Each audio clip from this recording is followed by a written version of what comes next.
Because the world is on fire and we have to keep our eyes everywhere, you might have not noticed that in the UK, in Northern Ireland, at this moment, there are anti-immigrant and racist terrorist attacks going on for 3 nights in a row.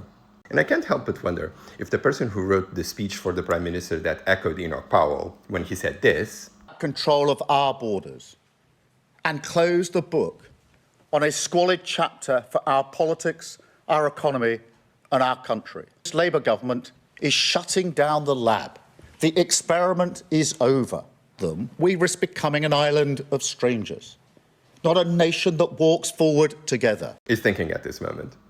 Because Keir Starmer is not thinking about this. He's a xenophobe. With the courage that he has accustomed us by failing to condemn the genocide in Gaza, also by collaborating with Israel, by training Israeli troops, providing them with vital information to bomb Palestinians, refusing to do anything that actually stops the starvation that is at this moment besetting 2 million people. He refuses to call what's happening in Northern Ireland terrorism. He calls it senseless violence.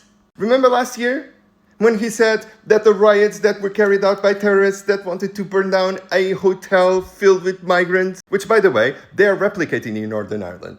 Because they burned the leisure centre, they have been throwing bricks, fireworks, petrol bombs at homes and at people.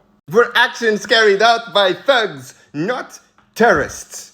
Because both he and the Home Office Secretary and the Justice Secretary reserve that treatment for people who are specifically fighting for the preservation of the environment or for the liberation of Palestine. These are the people that they treat as terrorists. And I bet you that the way that they're going to try to respond to this outburst of racist, xenophobic violence is going to be to tap further to the right. Because God forbid that they break their pattern of cowardice. What kind of message are we giving to people when we refuse to call things by their names?